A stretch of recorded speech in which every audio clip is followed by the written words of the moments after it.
తాకట్టులో ఉన్న బంగారాన్ని విడిపించి ఆ రోజు ఆన్లైన్ ధరకే కొంటుంది కొమ్మూరి గోల్డ్. నమస్కారం అండి, సుమన్ టీవీకి స్వాగతం. నేను గీతాంజలి. మనతో పాటు ఉన్నారు జ్యోతిష్య రత్న, జ్యోతిష్య చక్ర వైభవ నిపుణ డాక్టర్ రాళ్లపల్లి రవికుమార్ గురువు గారు.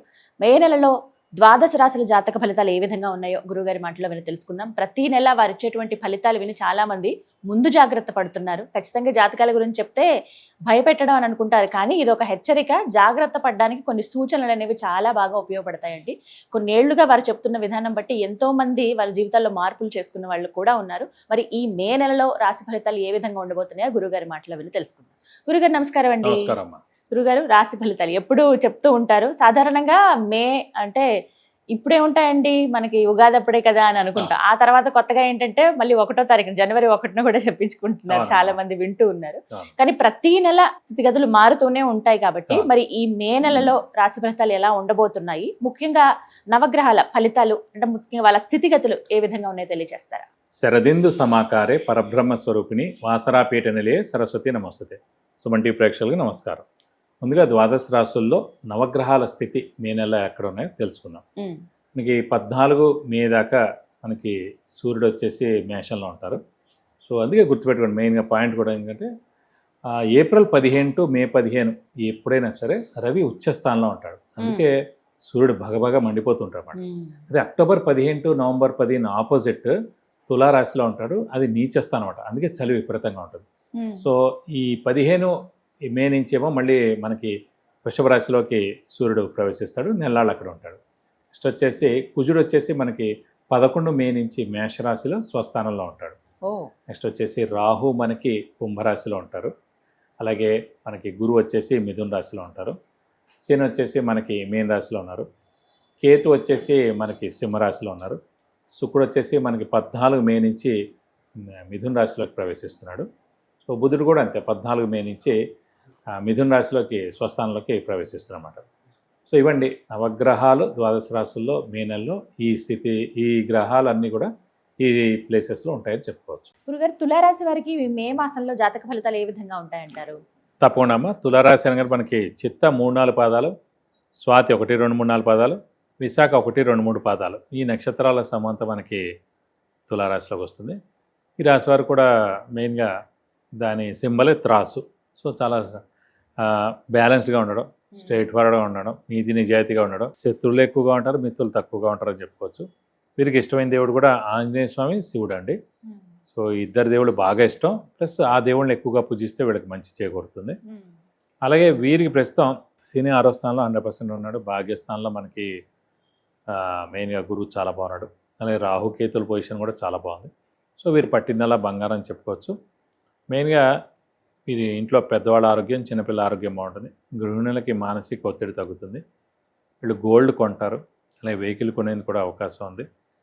అలాగే మెయిన్గా నిరుద్యోగులకు ఉద్యోగం రావడం, ఉద్యోగస్తులకి promotions, name and fame, boss నుంచి మన్నన, అలాగే ఫారెన్ టూర్ విజిట్స్, అసైన్మెంట్స్ జరగడం, రావడం, ఇవన్నీ ఉంటాయి. అలాగే మెయిన్గా వీరి ఆరోగ్యం అంటే ఇన్నాళ్ళు కొద్దిగా లాస్ట్ ఇయర్ దాకా కొంచెం ఆరోగ్యం బాగాలేదండి. సో ఆరోగ్యం మటుకు ఇప్పుడు ఎక్సలెంట్గా ఉందని చెప్పుకోవచ్చు. తర్వాత నెక్స్ట్ 2 ఏళ్ల దాకా కూడా ఎక్సలెంట్గా ఉంటుందని చెప్పుకోవచ్చు. ఎందుకంటే గురువు మనకి ఇంకా 2 సంవత్సరాలు చాలా బాగుంటుందని చెప్పుకోవచ్చు అన్నమాట.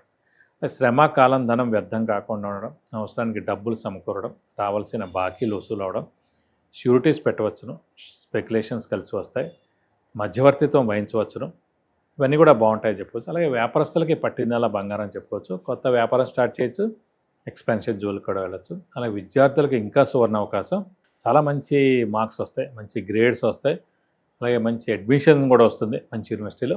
అది ఫారెన్ అవ్వచ్చు, ఇక్కడైనా అవ్వచ్చు, ఇండియాలో అవ్వచ్చు. సో వాళ్ళది ఒక 3 సంవత్సరాల పాటు విద్యార్థులకైతే ఇంకా పట్టిందల్లా బంగారం అండి. అదేం చూడదు. విద్యార్థులు కానివ్వండి, రాజకీయ నాయకులు కానివ్వండి, క్రీడాకారులు కానివ్వండి, అలాగే యూట్యూబ్ రంగం, పత్రికా రంగం, మీడియా రంగం, సినిమా రంగం, వీరందరూ కూడా ఒక 3 సంవత్సరాల పాటు అత్యద్భుతమైన ఫలితాలు ఇస్తారు. సో తులారాశికి ఎక్స్ట్రాడినరీగా ఉందని చెప్పుకోవచ్చు. కాబట్టి మీరు ఏ పని చేసినా కూడా ఈజీగా అయిపోతుంది. మెయిన్గా అదృష్టం బాగుండడం, దైవబలం బాగుండడం, hard work plus smart work బాగుండడం, ఈ 3 కూడా ప్రస్తుతానికి తులారాశికి పరిపూర్ణంగా ఉన్నాయి. ఈ రాశాధిపతి అయిన శుక్రుడు కూడా ప్రస్తుతం 8వ స్థానమైన కూడా స్వస్థానమైన వృషభ రాశిలో శుక్రుడు ఉన్నాడు. సో ఇంకా మేలు చేస్తాడు. సో సో విందు వినోదాల్లో పాల్గొనడం, అలాగే అవివాహితుల వివాహం అవడం, సంతానం లేని వారి సంతానం కలగడం, ఇవన్నీ కూడా జరుగుతాయి. కాబట్టి ఆర్థికంగా కూడా చాలా బాగుంటుంది. ఎప్పటి నుంచో ఆగిపోయిన పనులన్నీ కూడా జరుగుతాయి.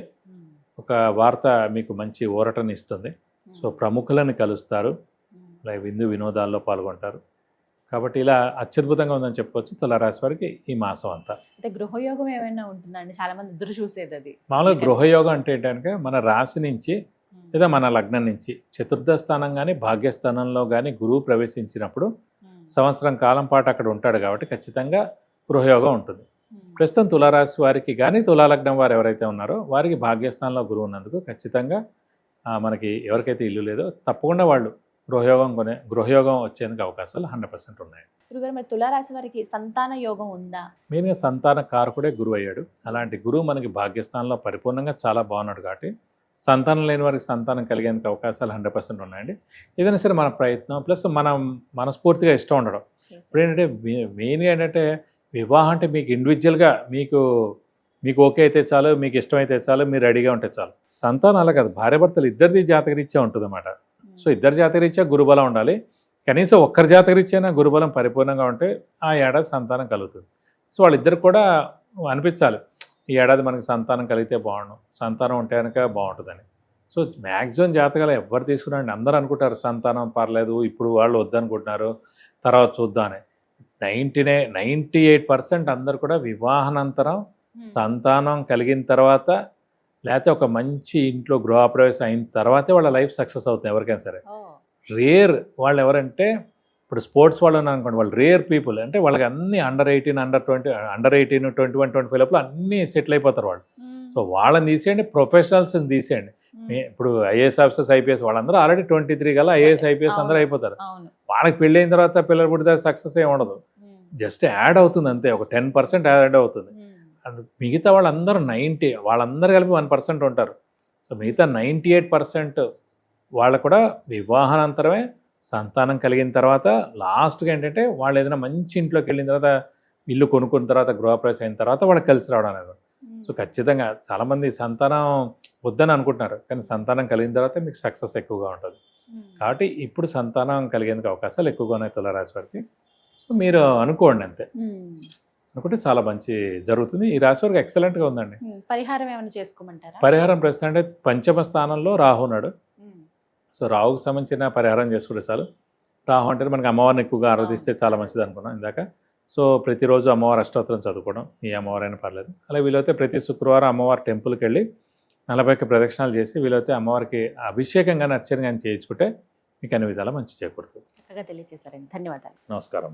విన్నారు కదండి, మనలో చాలా మందికి ఎన్నో రకాల సమస్యలు ఉంటాయి. ఆర్థికంగా కావచ్చు, ప్రధానంగా ఏదైనా ఇల్లు యోగం ఉందా లేదా అని తెలుసుకోవాలనుకునే విషయం కావచ్చు, విద్య, ఉద్యోగం, వ్యాపారం, సంతానం, వివాహం విషయంలో కావచ్చు, ఇలా చాలా మంది ఎన్నో సమస్యలతో బాధపడుతూ ఉంటారు. సరైన సలహా కోసం ఎదురు చూస్తూ ఉంటారు. అలాంటి వారి కోసం గురువుగారు దగ్గర మీరు అపాయింట్మెంట్ తీసుకోవచ్చండి, వారిని కలవచ్చు మీరు. అయితే ముందుగా స్క్రీన్ మీద నేను ఇస్తున్న నెంబర్కి మీరు ఫస్ట్ కాల్ చేయండి. ఆ తర్వాత వాట్సాప్లో మీరు మీ డీటెయిల్స్ అన్ని పంపిస్తే కనుక ఆ మెసేజెస్ అవన్నీ చెక్ చేసి మీరు అపాయింట్మెంట్ తీసుకుంటే వెంటనే గురువుగారు కలవడం జరుగుతుంది. తద్వారా మీరు రిజల్ట్ అంటే ఎటువంటి పరిహారాలు చేసుకుంటే ఈ ప్రాబ్లం నుంచి బయటపడతాము, యోగాలు మనకు అందుతాయి అనేది చాలా క్లియర్గా మీకు ఎక్స్ప్లెయిన్ చేస్తారండి.